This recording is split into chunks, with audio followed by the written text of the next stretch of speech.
Assalamualaikum warahmatullahi wabarakatuh. Halo semua, apa kabar hari ini? Semoga baik ya. Kali ini kita akan menceritakan cerita yang berjudul Tida dan Monster Kurus.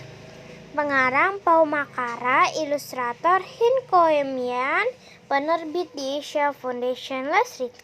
Nah, begini ceritanya teman-teman. Tida dan Monster Kurus. Tida dibesarkan di sebuah desa kecil jauh dari kota manapun. Saat masih kecil, dia bermimpi menjadi dokter. Setelah cukup besar, dia pindah ke kota untuk kuliah kedokteran. Setelah beberapa tahun belajar, Tida akhirnya menjadi dokter di rumah sakit daerah.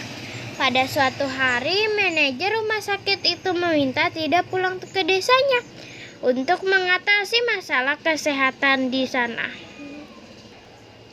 Dalam berjalan pulang, dia melihat banyak sekali sampah berbau busuk di sungai dan lalat-lalat bertembangan mengerumbuinya. Sesampainya di desa, dia melihat banyak orang sakit dan hampir semua orang ketakutan. Apa yang terjadi di sini? Pikir Tida. Tida bertemu teman lamanya, Soka yang berjualan di sebuah desa. Banyak orang sakit diare, kata Soka. Beberapa orang berkata penyebabnya monster kurus berwajah hijau. Tidak tahu bahwa diare adalah masalah serius. Tapi dia juga tahu bahwa penyebabnya bukan monster. Terima kasih Soka, kata Tida. Aku akan berusaha membantu. Hati-hati, kata Soka. Jangan biarkan monster itu menangkapmu. Tidak tahu bahwa banyak hal yang bisa mengakibatkan masalah kesehatan seperti ini. Sebelum bisa membantu, dia harus mempelajari lebih dalam. Dia mulai menyelidiki masalah itu. Tidak memperhatikan seorang anak laki-laki keluar dari toilet, kemudian mengambil sepotong roti. Stop, kata Tida. Jangan dimakan dulu, kamu harus mencuci tanganmu terlebih dahulu. Mengapa harus mencuci tanganku? Tanya anak laki-laki itu. Kamu harus membersihkan bakteri dari toilet yang dapat membuatmu sakit, jawab Tida. Anak laki-laki itu setuju untuk mencuci tangannya dan tidak melanjutkan penyelidikannya. Tida melihat seorang anak perempuan mencelupkan tangan ke dalam seember air hujan. Dia mengangkat tangan ke mulut untuk meminum air. Berhenti, teriak Tida. Jangan minum air itu. Kenapa? Tanya anak itu. Air hujan begini sering mengandung makhluk kecil bernama parasit. Tida menjelaskan. Parasit bisa membuatmu sakit. Kau harus selalu merebus air sebelum meminumnya. Itu akan membunuh parasit. Dan kau tidak akan sakit. Anak itu mau merebus air sebelum meminumnya dan tidak kembali melanjutkan penyelidikannya. Tidak memperhatikan seorang pria melempar sebuah botol plastik kosong ke dalam danau di desa.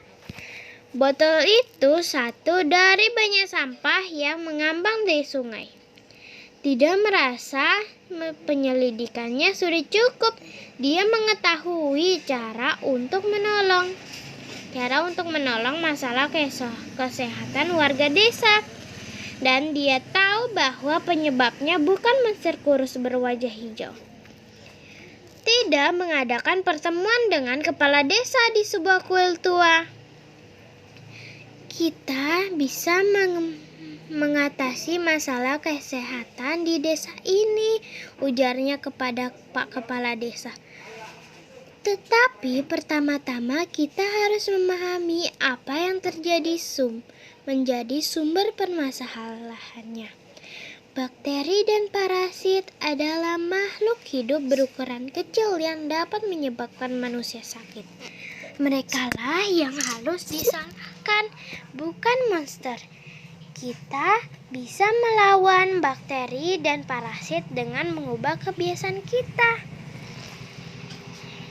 Kepala desa orang yang bijaksana. Dia mengajak penduduk desa untuk bersama-sama belajar. Tidak mengajarkan kepada warga desa bahwa bakteri dan parasit menyukai tempat-tempat yang kotor, seperti toilet, ember penampungan air hujan, dan danau yang dipenuhi sampah. Warga desa mendengarkannya dengan seksama. Mereka senang mengetahuinya. Hanya dengan beberapa perubahan kecil, desa mereka akan kembali sehat. Sejak hari itu, mereka selalu mencuci tangan setelah menggunakan toilet. Mereka juga selalu merebus air mentah sebelum meminumnya. Mereka pun membersihkan sampah di danau. Penduduk desa tidak lagi membicarakan tentang monster kurus berwajah hijau. Sekarang mereka membicarakan tentang dokter yang membantu desa mereka menjadi sehat kembali. Sekarang tiap kali anak-anak melihat ada orang yang membuang sampah sembarangan, mereka berteriak, "Dokter tidak mengajarkan kita untuk membuang sampah ke tempat sampah." Nah, begitu teman-teman ceritanya. Bagaimana teman-teman? Menarik bukan ceritanya? Tentunya menarik ya. Oh iya teman-teman, ingat ya sebelum keluar dari video kita jangan lupa like, comment, subscribe, and share. Dadah!